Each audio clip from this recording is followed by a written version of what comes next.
నమస్తే, నా పేరు Shivaji. Welcome to our channel. Sardaar Gabbar Singh cinema తర్వాత దాదాపు దశాబ్దం పైనే అయింది. పవన్ కళ్యాణ్ గారు ప్రెస్ మీట్లలో పాల్గొనడము, ప్రీ రిలీజ్ ఈవెంట్లలో పాల్గొనడము, సినిమా ప్రమోషనల్ యాక్టివిటీస్లో పాల్గొనడం అనేది ఎప్పుడూ జరగలేదు సినిమాకు సంబంధించి. కానీ వాటికి భిన్నంగా పవన్ కళ్యాణ్ గారు రేపు హరిహర వీరమల్లు సినిమా రిలీజ్ ఉంది.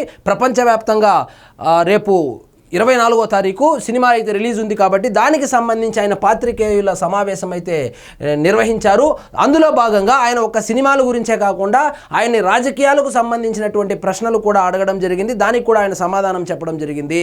సో ఈ వైఎస్ఆర్సీపీ వాళ్ళు ఆయన ఉప ముఖ్యమంత్రి అవడం వలన ఆయన ఈ సినిమాటోగ్రఫీ మంత్రిత్వ శాఖ వాళ్ళ దగ్గరే ఉండడం చేత ఇష్టారాజ్యంగా రేట్లు పెంచేసుకున్నారని చెప్పి ఆరోపణలు కూడా చేశారు. దానికి ఆయన సమాధానంగా ఏం చెప్పాడు అంటే, ఆ మంత్రిత్వ శాఖ మా పార్టీకి సంబంధించినటువంటి వ్యక్తి చేతిలో ఉండడం చేత ఆ ఫైల్ ఏదైతే ఉందో హరిహర వీరమల్లు సినిమాకు సంబంధించి టికెట్ హైక్ కావాలని చెప్పి నేనే స్వయంగా రేవంత్ రెడ్డి గారిని, నేనే స్వయంగా చంద్రబాబు నాయుడు గారిని అడగడం జరిగిందని కూడా చెప్పుకొచ్చారు. టికెట్ ధర పెంపు దస్తాన్ని సీఎంకు నేనే పంపాను. వైకాపా ప్రభుత్వం నాపై కక్షతో భీమ్లా నాయక్ సినిమా టికెట్ ధర పెంచేందుకు అనుమతి ఇవ్వలేదు, అయినా నేను అడగలేదు. ఇప్పుడు హరిహర వీరమల్లు టికెట్ ధర పెంచేందుకు అనుమతి ఇచ్చిన తెలంగాణ, ఏపీ ముఖ్యమంత్రులు రేవంత్ రెడ్డి, చంద్రబాబుకు కృతజ్ఞతలు. ఇక్కడ సినిమాటోగ్రఫీ శాఖ మా పార్టీ మంత్రి దగ్గరే ఉన్నందున టికెట్ ధర పెంపు దస్తాన్ని ఆయనకు కాకుండా నేరుగా ముఖ్యమంత్రి వద్దకి నేనే పంపాను. ఆయన నుంచే అనుమతి వచ్చింది. ఇతర సినిమాలకు ఇచ్చినట్లే నాకు అనుమతి ఇచ్చారు.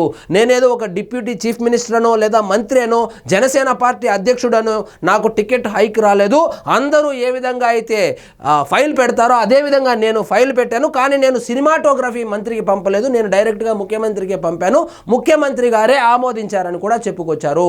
అదేవిధంగా మరొక ప్రశ్నకు ఆయన సమాధానంగా ఏం చెప్పారంటే, రప్పా రప్పా అని చెప్తా ఉన్నారు. వైఎస్ఆర్సీపీ వాళ్ళు ఇంకొకసారి అధికారంలోకి వస్తే కోసేస్తాం, నరికేస్తాం అంటున్నారు. దీనికి మీ సమాధానం ఏమంటే, వాళ్ళు వచ్చినప్పుడు చూద్దాము. అవును, మరి వాళ్ళు కోసేస్తాం నరికేస్తామంటే మేము చేతులు కట్టుకొని కూర్చుంటామని కూడా చెప్పుకొచ్చారు. కోసేస్తాం నరికేస్తామంటే చేతులు కట్టుకొని కూర్చోం. వైకాపా నేతలపై ఉప ముఖ్యమంత్రి పవన్ కళ్యాణ్ మండిపాటు. వైకాపా నాయకులు కోసేస్తాం నరికేస్తామంటే ఇక్కడ ఎవ్వరు చేతులు కట్టుకొని కూర్చోరు కదా. అలా మాట్లాడడం, బెదిరించడం వాళ్ళ నైజం. అవన్నీ ఎదుర్కొని నిలబడ్డాం కాబట్టే ఈ కూటమి ప్రభుత్వాన్ని ఏర్పాటు చేయగలం.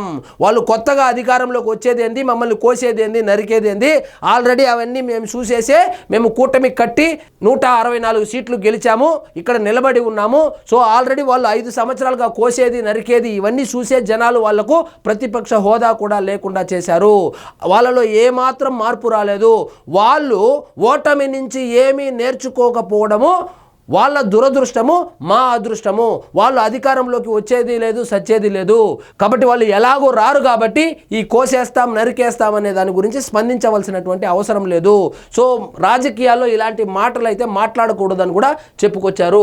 అవన్నీ తాటాకు చెప్పుళ్ళు, దానికి మేము భయపడేదే లేదని కూడా స్పష్టం చేశారు. వైకాపా నాయకుల్లాగా నాకు దొంగ కంపెనీలు లేవు. వైఎస్ఆర్సీపీ నాయకులు కొన్ని రోజులు సినిమాలు చేస్తాడు, కొన్ని రోజులు ఈ పాలన మీద దృష్టి పెడతాడని కూడా ఆయన మీద అపవాదులు అయితే వేశారు. దానికి సమాధానంగా ఆయన ఏం చెప్పాడంటే, జగన్మోహన్ రెడ్డి గారికి లాగా నాకు సూట్ కేస్ కంపెనీలు లేదు, భారతీయ సిమెంట్ లేదు, అక్రమ మైనింగ్ లేదు, మిగిలిన వైఎస్ఆర్సీపీ నాయకుల్లాగా నేను ఇసుక దందా చేయలేదు, లేదా మైనింగ్ చేయలేదు, వైన్ షాపులు లేవు. నాకు తెలిసినదంతా సినిమా తీయడం ఒకటే. ఆ సినిమాల ద్వారా వచ్చే డబ్బులతోనే నేను నా కుటుంబాన్ని పోషించాల్సి ఉంటుంది. అదేవిధంగా నా పార్టీని కూడా ఆర్థికంగా ఆదుకోవాలంటే నేను సినిమాలు చేయాలి కాబట్టి అందుకే చేశాను. నాకున్నటువంటి ఒకే ఒక ఆర్థిక వనరు సినిమానే అని చెప్పుకొచ్చారు.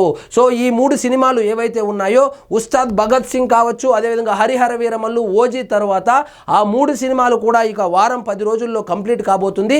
ఓజీ షూటింగ్ ఆల్రెడీ కంప్లీట్ అయిపోయింది. ఇక భగత్ సింగ్ అనేటువంటి ఒక సినిమా ఏదైతే ఉందో దాన్ని కూడా వారం రోజుల్లో కంప్లీట్ చేసేస్తాము. దాని తరువాత పరిస్థితులు అనుకూలిస్తేనే సినిమాలు చేస్తాను తప్ప సినిమా చేసే ఉద్దేశం కూడా లేదని చెప్పుకొచ్చారు. ప్రభుత్వం అద్భుతంగా పనిచేస్తుంది. రాష్ట్రంలో కూటమి ప్రభుత్వం చాలా సమర్థంగా, అద్భుతంగా పనిచేస్తుందని కూడా చెప్పుకొచ్చారు. సో మీరు కోసేస్తాం నరికేస్తామంటే మేము చేతులు కట్టుకొని కూర్చోము. అయినా మీరు కోసేదానికి నరికేదానికి మీరు 2029లో అధికారంలోకి రావడం లేదు. 2029లో కూడా గెలవబోయేది కూటమి ప్రభుత్వమే అని చెప్పి చాలా స్పష్టంగా అయితే చెప్పుకొచ్చారు. సో ఇదండి ఈరోజు మన టాపిక్. మీకు ఈ వీడియో నచ్చినట్లయితే లైక్ చేయండి, షేర్ చేయండి, ఛానల్ మాత్రం సబ్స్క్రైబ్ చేసుకోవడం మర్చిపోవద్దు.